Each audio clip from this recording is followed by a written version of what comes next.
Saludos oyentes de radio, gracias por escucharnos en la noche de este miércoles 15 de enero del año 2025. Miren, yo no sé si tendría que contarles estas cosas de régimen interno, del funcionamiento del programa, pero como no lo he pensado mucho, lo voy a hacer. Nosotros nos curramos bastante, el equipo de la noche de radio, el guión sobre el que luego trabajamos para hablarles a ustedes. Y la primera de las partes en las que dividimos el programa tratamos de que duren unos 26 minutos, 27, dependiendo del bloque de publicidad que tenemos antes de las 8:30. Cuando hemos terminado el guión y lo ha visto el realizador del programa, don Isaac Vizcaíno, me ha dicho: Dieter, vamos largos. Vamos largos. Bueno, me acaba de corregir, me ha dicho: Dieter, vamos muy largos. Solo en sonidos tienes 12 minutos, más el texto, pues nos vamos a ir un poco largos. Y entonces en el equipo hemos empezado a decir, bueno, pues vamos a quitar esto, vamos a contarlo un poco más rápido. No lo vamos a hacer así. Y ellos se están enterando a la vez que ustedes. Porque creo que el contenido merece la pena contarlo bien y contarlo despacio. Y también me estoy dirigiendo a usted que me está escuchando. No sé lo que está haciendo. No sé si me escucha solo o en compañía de otros, trabajando, descansando, cenando, jugando las cartas, ha cerrado la farmacia y estás esperando para oír la primera parte y luego irte a casa. Merece la pena escuchar hasta el final. Porque aunque el principio y el nudo parezca desolador, la conclusión es esperanzadora, al menos para mí. Vamos a empezar. Aunque nos olvidáramos todos de que tiene a su mujer imputada, tiene a su hermano imputado, tiene a su partido y a su gobierno cercado por múltiples escándalos de corrupción, aunque borráramos eso de la ecuación, solamente con la inestabilidad que vive su gobierno ya sería motivo suficiente para que nuestro presidente Pedro Sánchez Pérez Castejón se estuviera planteando ahora mismo en Moncloa poner fin a esta legislatura. De forma somera, antes de que entremos en materia, les vamos a hacer un resumen de cómo están las cosas ahora mismo, por ejemplo, entre Pedro Sánchez y Puigdemont. El fugado dice que romperá mañana con Sánchez y dejará el gobierno en minoría si la mesa del Congreso, controlada por Partido Socialista y Sumar, se niega a aceptar la proposición no de ley de Junts para que el presidente del gobierno se someta a una cuestión de confianza. Cuenta Voz Populi que hay mucha gente dentro de Junts que está presionando a Puigdemont para que rompa definitivamente con el Partido Socialista e incluso se abra a apoyar una moción de censura del PP para adelantar las elecciones generales. Puigdemont se ha adelantado a cualquier movimiento y ha convocado una reunión de la cúpula de su partido este viernes en Bruselas de forma presencial para analizar la respuesta del PSOE de mañana. El Español dice que para Puigdemont es más importante que nunca que Sánchez viaje a Waterloo o a Suiza para verse con él. Dicen que solo retomarán las negociaciones con el gobierno si Pedro Sánchez acude a ese encuentro para firmar alguna de las promesas incumplidas pendientes. Desde la parte socialista del gobierno han cerrado totalmente la puerta a la posibilidad de que Sánchez se someta a una cuestión de confianza y, sin embargo, desde Sumar, partido que forma parte del gobierno, pues la portavoz adjunta de Sumar y que es diputada por Compromís, Águeda Micó, ha dicho que no tiene ningún problema en que se debata cualquier cuestión en la Cámara. Inmediatamente ha tenido que salir su jefe, Urtasun, portavoz de Sumar, a decir en la sexta que no, que de dónde se saca eso su compañera. Nosotros ya hemos dicho que no haremos absolutamente nada, ni que contravenga el reglamento, obviamente, porque esto no lo podemos hacer, ni que favorezca al Partido Popular y Vox. Y por lo tanto, nuestra posición sobre esta cuestión de la cuestión de confianza ha sido clara desde el inicio. Como ven, está el desorden en este gobierno, que no es ya que no se pongan de acuerdo con sus socios separatistas, es que ni siquiera dentro de los partidos del gobierno se ponen de acuerdo entre ellos, es que ni siquiera dentro de la coalición Sumar se ponen de acuerdo entre ellos. Y en los últimos días hemos tenido interminables ejemplos de lo que les estoy contando. Pero por terminar, con lo de los socios externos, antes de ir con los socios internos. Como Sánchez sabe que necesita los 7 votos de Junts para sobrevivir, ¿qué ha hecho hoy Esmeralda? Pues después de 2 años sin reunirse, hoy ha activado la Comisión Bilateral Gobierno y Generalitat para hacer efectivos todos los traspasos de las competencias a Cataluña pactados con los independentistas. Ángel Víctor Torres, ministro de Política Territorial. La voluntad del Gobierno de España es poder llevar el mayor número de traspasos posibles. El trabajo del Ministerio de Política Territorial es la coordinación con el resto de los ministerios. Estamos teniendo reuniones con todos ellos para poder llevar, y así lo anunciaremos y lo explicaremos el 24 de febrero, el máximo de los traspasos posibles con la Generalitat de Cataluña. Otro de los socios externos del PSOE es Podemos, que también está aprovechando para poner contra las cuerdas al gobierno. Si ayer Irene Montero condicionó su apoyo a los presupuestos a que el gobierno y la Galicia desocupa, en las últimas horas Podemos ha añadido una exigencia más.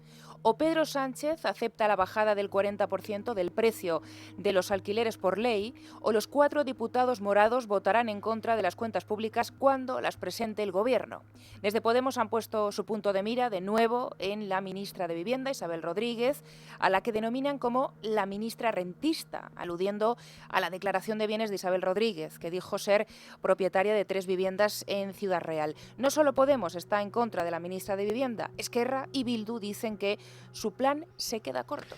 Y lo que es más grave, Sumar, el otro partido que gobierna España con el PSOE, también ha arremetido contra las medidas presentadas por Sánchez y la ministra de Vivienda y dicen que hay que prohibir cualquier tipo de compra de vivienda que no sea ya para uso de vivir, a lo bestia. Y ante la que está cayendo, especialmente con los suyos, la ministra de Vivienda ha pedido por favor una tregua, ha sacado la bandera blanca en Onda Cero.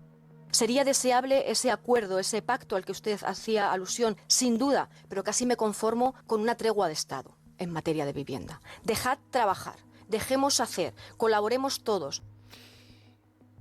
La tregua es la que se ha tomado este gobierno con el tema de la vivienda. Pero bueno, en el acto de presentación de las nuevas medidas supuestas, se produjo un encontronazo, hoy hemos sabido, entre la ministra de Hacienda, María Jesús Montero, y atención, los líderes de UGT y de comisiones obreras, a cuenta, esta vez, de lo de la reducción de la jornada laboral. Según cuenta El Español, Pepe Álvarez y Unai Sordo le exigieron a Montero en una discusión acalorada delante de varios testigos que el Consejo de Ministros apruebe cuanto antes y sin modificaciones el acuerdo que suscribieron en diciembre los sindicatos con Yolanda Díaz.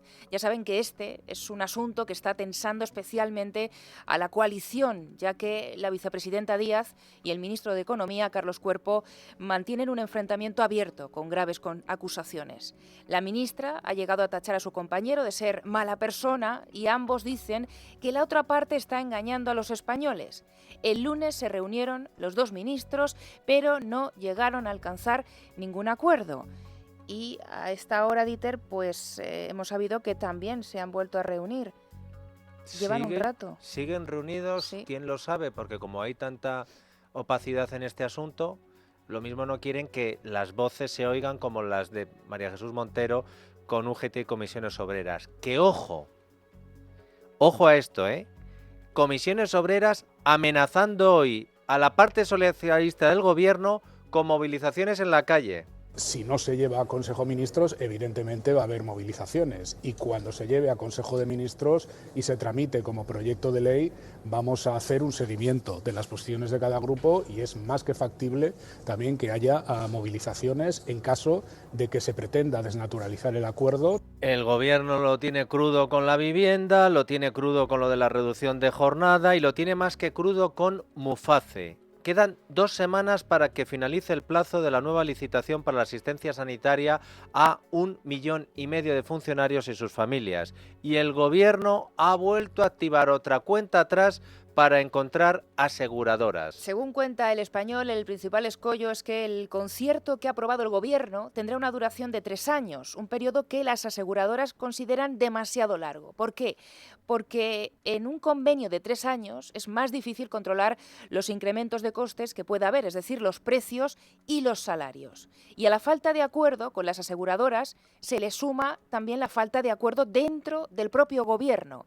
Mientras el ministro de Función Pública, el socialista Óscar López, está intentando salvar la mutualidad, la ministra de Sanidad, Mónica García, de Sumar, está tratando de torpedear el acuerdo para que los funcionarios dejen Muface y se acogen al sistema público sanitario. El Gobierno trabaja con responsabilidad, hemos hecho un esfuerzo económico sin precedentes para que los mutualistas sigan teniendo su cobertura. Y vamos a esperar, yo espero, confío y deseo que salga adelante un nuevo concierto. Y ya le digo, lo que nadie podrá decir es que este Gobierno no se ha volcado, no ha hecho un esfuerzo sin precedentes. Justo ayer una señora por la calle, ¿vale? Esto es típica anécdota, pero bueno, creo que viene muy al caso. Me dijo, mira, mi madre está muy preocupada y estamos en mi casa muy preocupados, ¿vale? Y le dije las 3 cosas. Son las aseguradoras las que han considerado que tu madre no es rentable. Son las aseguradoras las que han dicho, no quiero seguir tratando a tu madre. Y aún así, le digo, no se preocupe, que la sanidad pública está aquí para cuidarle. Lo que no ha contado Mónica García es si la señora se fue tranquila. Y si la señora, cuando se lo contó a su madre, la madre se quedó tranquila. No, a lo mejor a la madre la han estado atendiendo durante años, unos especialistas a los que ahora tendría que dejar porque Mónica García dice que es estupendo y que la culpa es de las aseguradoras. La ministra Mónica García atacando a las aseguradoras, mientras el ministro Óscar López trata de convencerlas para que asuman algo que no les es rentable. La ministra Yolanda Díaz azuzando a los sindicatos contra la ministra María Jesús Montero y el ministro Carlos Cuerpo, escuchando que empiezan a sonar tambores de huelga. La ministra de Vivienda recibiendo en su jeta las tortas de sus socios por las promesas fake que hace Pedro Sánchez con la vivienda. Y una parte de Sumar diciendo sí a la moción de confianza de Puigdemont que exige a Sánchez y la otra parte de Sumar diciendo no a la moción de confianza. ¿Significa esto que se vaya a romper algo en la política española, que vaya a acabar la legislatura? No necesariamente. Es probable que las amenazas sean solo eso, amenazas. Pero lo que se puede romper es el presente y el futuro de muchos españoles.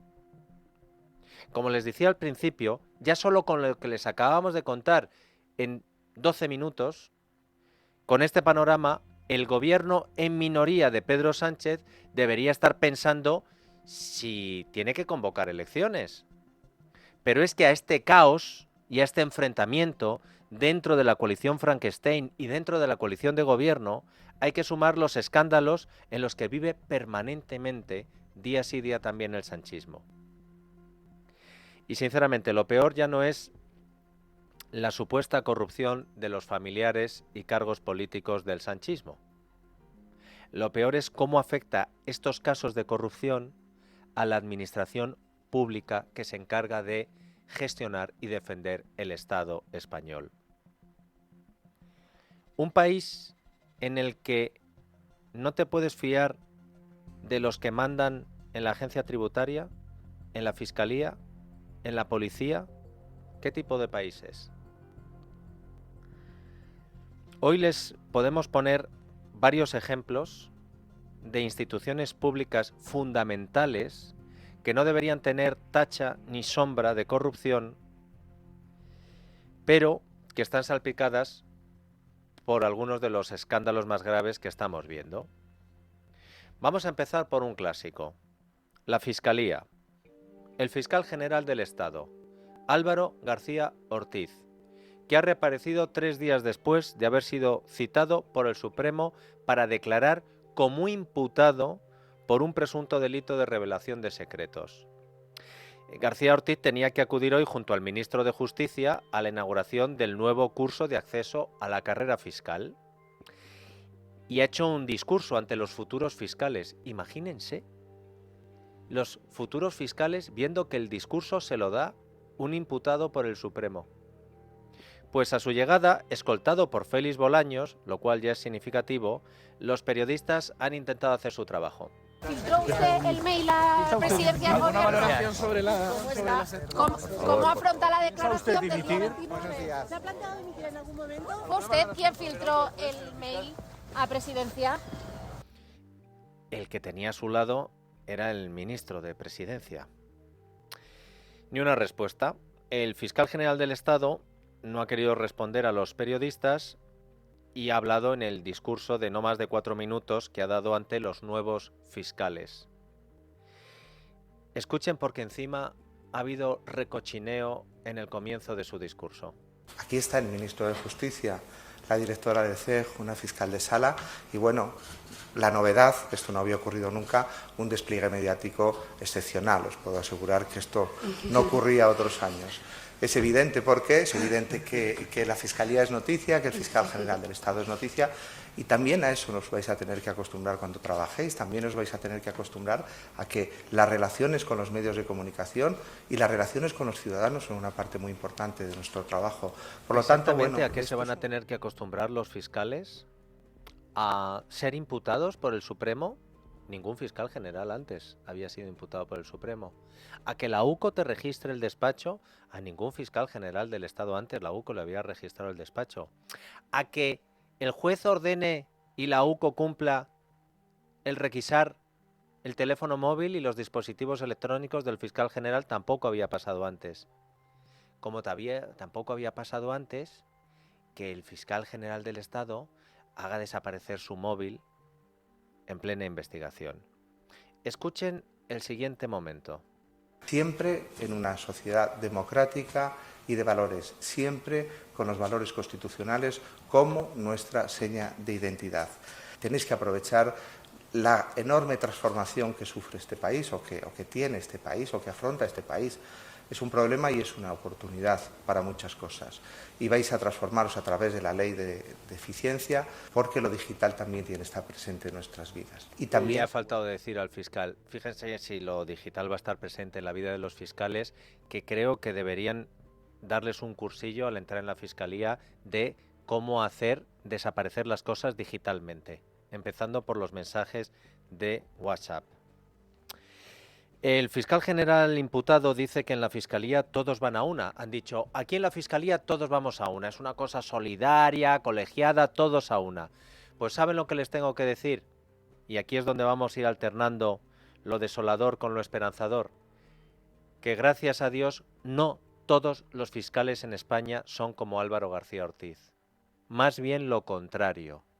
La mayoría son como la fiscal Almudena Lastra, que decidió que el fiscal no tiene que ir a una con el jefe, tiene que ir a una con la ley y con la Constitución.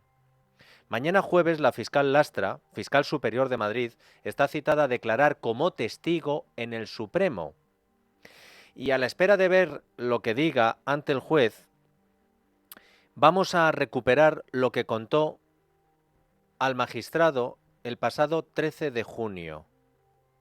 Atentos a este momento, por favor, porque la fiscal Lastra va a relatar con pelos y señales lo que sucedió en el caso de la filtración de documentación confidencial que afecta a la pareja de Isabel Díaz Ayuso. Sabemos que Almudena Lastra, como fiscal superior de Madrid, no estaba de acuerdo, y así se lo trasladó a sus superiores, que se emitiera una nota de prensa aireando acuerdos confidenciales entre un abogado y la Fiscalía. Bueno, pues van a escuchar el extracto de su declaración. Por primera vez lo vamos a poner en este programa, escuchando de boca de la fiscal el acoso que sufrió y por lo que luego se enfrentó a sus superiores, que terminaron imputados, porque la persiguieron y presionaron para que, oye, que hay que sacar la nota con los datos confidenciales, y ella se negó porque sabía que era ilegal. Le expliqué esto al fiscal general, tiene una reunión con Julián, o sea, sé perfectamente cómo ha ocurrido, cuándo se han mandado los correos, cómo se han hecho las esas, y él me dijo, quizás sería bueno que tuviéramos esos correos. Yo dije, yo no los necesito para nada porque te insisto que tengo cumplida cuenta de cómo se han producido todos los antecedentes. Vale, bueno, pues quedamos así, pues yo me ocupo. A las 21:54 horas me llama por teléfono el fiscal Julián Salto, bastante contrariado, y me dice que le ha llamado la fiscal jefe provincial para que inmediatamente remita los correos, razón por la cual nos ha remitido un correo a los dos correos profesionales, al mío oficial y al de la fiscal jefe provincial oficial, en el que nos adjunta los correos electrónicos. Le digo que lo lamento mucho, que siento que En fin, el hombre estaba viendo un partido de fútbol, que siento que a esas horas le estén importunando, que yo no consideraba necesario, que podía haber esperado al día siguiente. Me dice, no, bueno, pero me los ha, con cierta urgencia me los ha pedido la fiscal jefe provincial. En tanto estaba realizando esa llamada, recibí un WhatsApp de la fiscal jefe provincial que me decía, podemos hablar, por lo que cuando colgué con Julián Salto, llamé a la fiscal jefe provincial.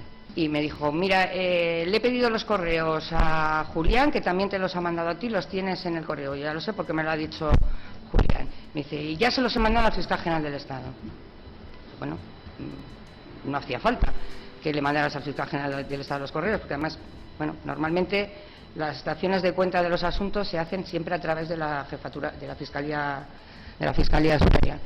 Dije, bueno, pues nada, ya está, Pilar, bueno, pues son las 10 de la noche, descansa, vete a casa, déjalo estar, ya a ver si nos dejan tranquilos esta noche, mañana con tranquilidad lo abordamos. Tuve varias llamadas en el teléfono móvil que no atendí porque estaba, además yo tenía una reunión a las 10 de la mañana con la Policía Judicial de un asunto bastante importante y estaba pendiente de la reunión que tenía y no atendí las sucesivas llamadas del fiscal general hasta que me sonó en mi teléfono particular, que yo llevo siempre el teléfono fiscal particular, me sonó el mensaje de WhatsApp y vi que me había enviado un mensaje diciendo la nota está consensuada con la fiscal, con Pilar y con Birna. Es imprescindible mandar la nota porque nos están ganando difundiendo el bulo y no podemos consentir que se cuestione el trabajo excelente que ha realizado impecable la Fiscalía Provincial. Otro mensaje diciendo es imperativo. Almudena, hay que sacar la nota ya. Y Almudena dijo, conmigo no contéis.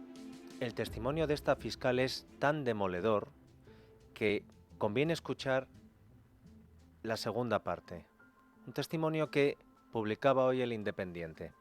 Mientras estaba leyendo el WhatsApp, me llamó por teléfono mi secretaria, que llamaban desde la Fiscalía General a través de la centralita del teléfono, y me pasó la llamada, que yo no estoy de acuerdo con esa nota. Si tú quieres sacar esa nota y está consensuada con la Fiscalía Provincial, saldrá como nota de la Fiscalía Provincial, pero yo como fiscal superior no asumo el contenido de esa nota porque no considero que sea necesario desmentirlo de esta manera cuando se puede desmentir de otra forma sin dar ningún dato que desvele cada una de las comunicaciones e incluso las declaraciones o las manifestaciones que haya podido hacer el sujeto investigado en nuestras diligencias de investigación. Si en un Estado de Derecho el papel de la Fiscalía es importante, imaginen también el de la Agencia Tributaria. Es otro de los organismos que se ha puesto en cuestión a raíz de lo que vamos conociendo sobre el hermano de Sánchez, imputado por delitos de malversación, prevaricación y tráfico de influencias, además de delitos contra la administración pública y la hacienda pública. El año pasado, la juez que instruye el caso, Beatriz Viedma, encargó un informe a la agencia tributaria para conocer la declaración de la renta y el patrimonio de David Sánchez Pérez Castejón.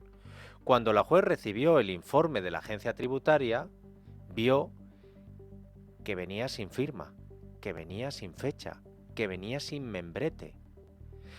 La juez se extrañó y le preguntó a la delegación de Hacienda y allí le respondieron que lo habían redactado y ella dijo, pues me vais a decir el nombre de los tres que lo han hecho.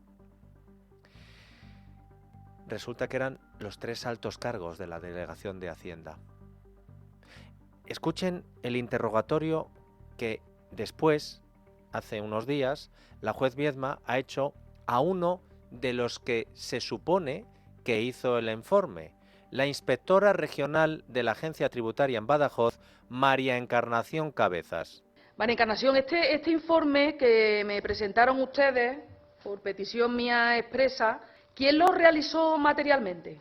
Pues materialmente lo realizamos las tres personas que posteriormente nos identificamos como autoras del mismo. ¿Por qué presentaron ustedes este informe sin membrete de la Agencia Tributaria ni firma, ni fecha, ni nombre? El hecho de que fuera sin membrete es porque estos informes realmente no suelen ser tan complejos, suele ser la remisión de información, no lo llevo yo, no es de mi competencia, es la competencia, esa oficina depende de la delegada especial, pero por lo que sé de la materia, esos informes se mandan sin firmar y nunca nos han reclamado por parte de los juzgados y tribunales que fueran firmados.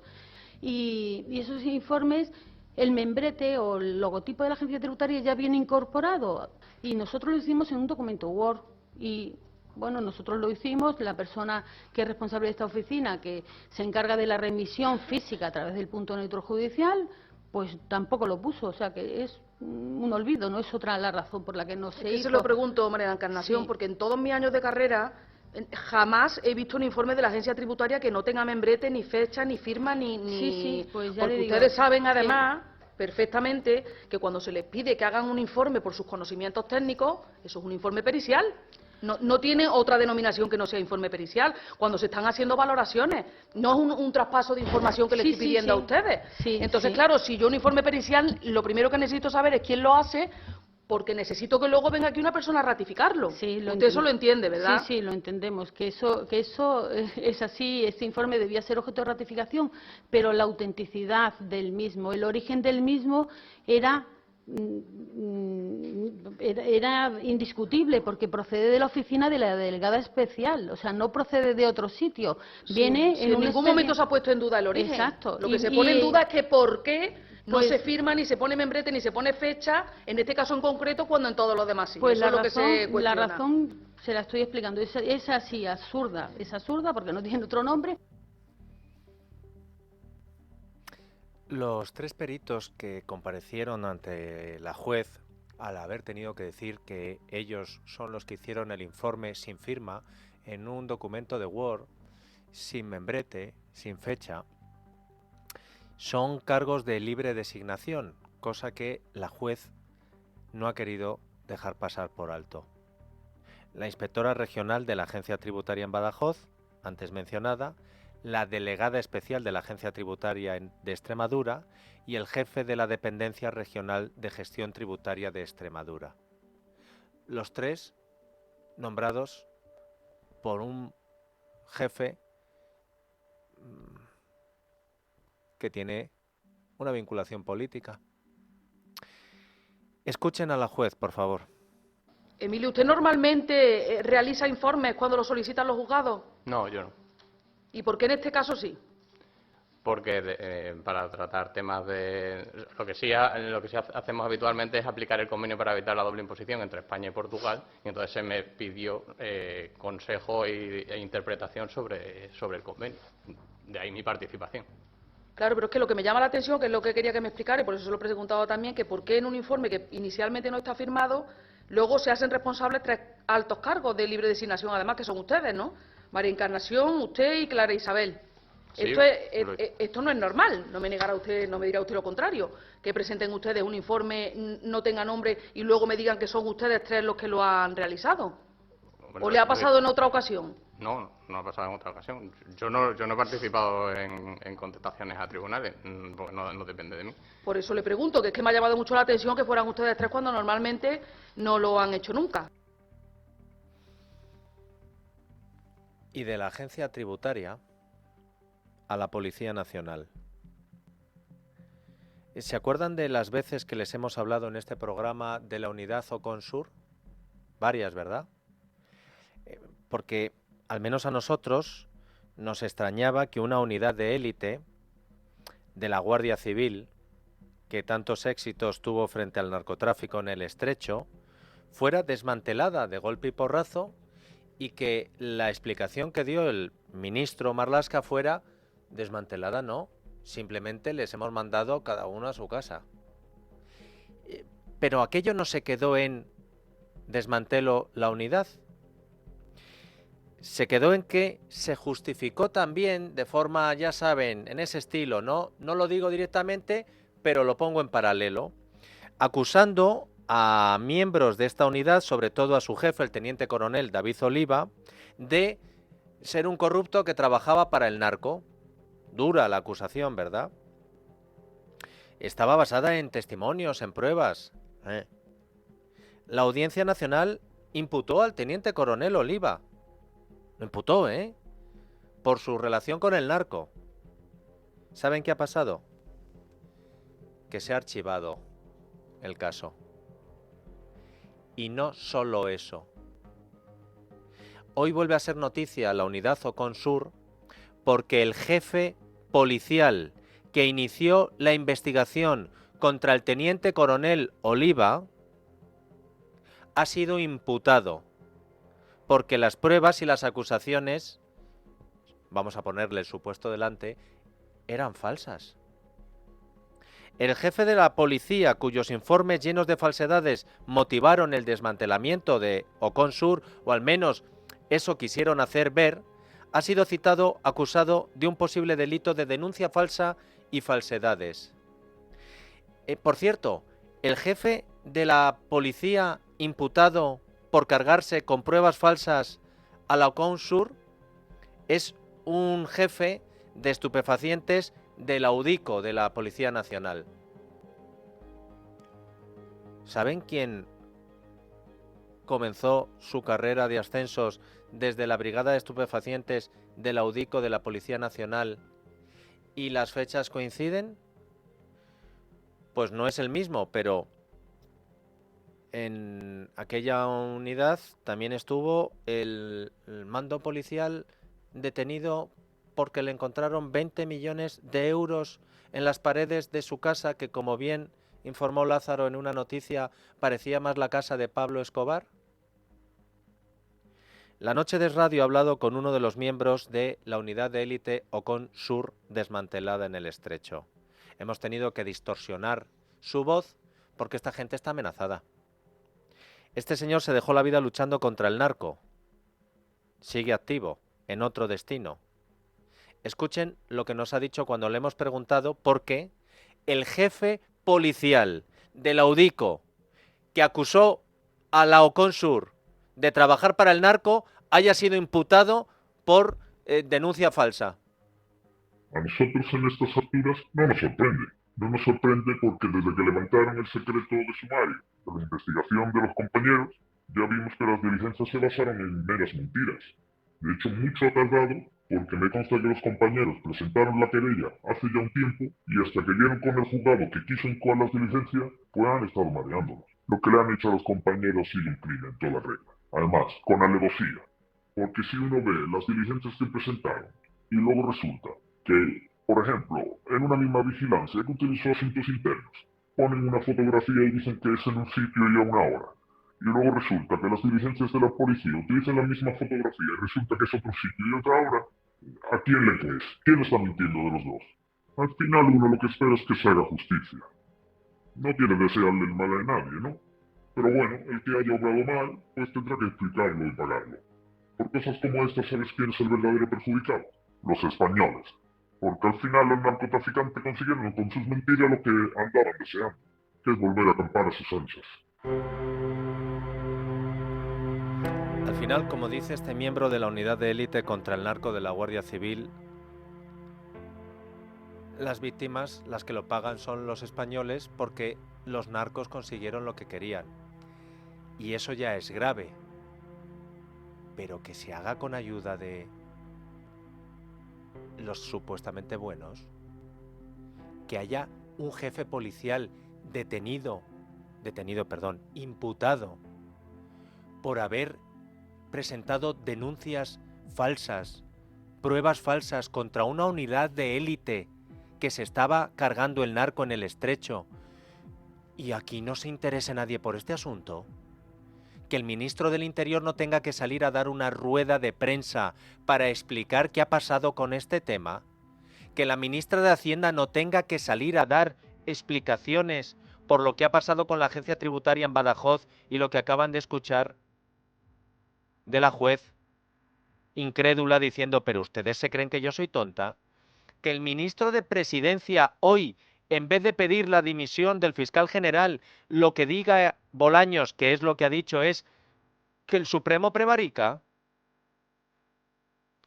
Al final, como decía este miembro de la Ocon Sur, las víctimas de que la agencia tributaria, la fiscalía o las fuerzas de seguridad pierdan su prestigio ante los ojos de los españoles son los propios ciudadanos y también los honrados agentes de la Oconsur, de la UDICO, los fiscales, los inspectores de Hacienda que ven cómo se degradan las instituciones en las que ellos se dejan la piel cada día. Un país que desconfía de las instituciones que nos hemos dado a nosotros y a nuestra democracia para protegernos es sin duda un país más débil. Pero recuerden una cosa, y es el mensaje positivo con el que queríamos cerrar. Todavía hay jueces, todavía hay fiscales, todavía hay inspectores de Hacienda, todavía hay guardias civiles, todavía hay policías nacionales, militares y tantos otros funcionarios que se siguen jugando su puesto de trabajo cada día. Y se juegan algo más para que no ganen los malos. Y llegado el momento, le dicen a un fiscal general, conmigo no cuentes para violar la ley. Le dicen a un delegado de la agencia tributaria, yo no firmo eso, si quieres lo firmas tú.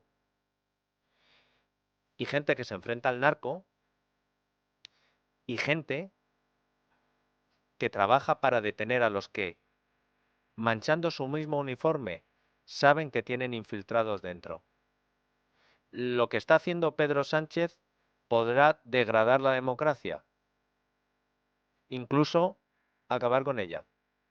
Pero lo que no podrá hacer es retirarle la dignidad a todos aquellos funcionarios públicos que dicen cada día, conmigo no cuentes.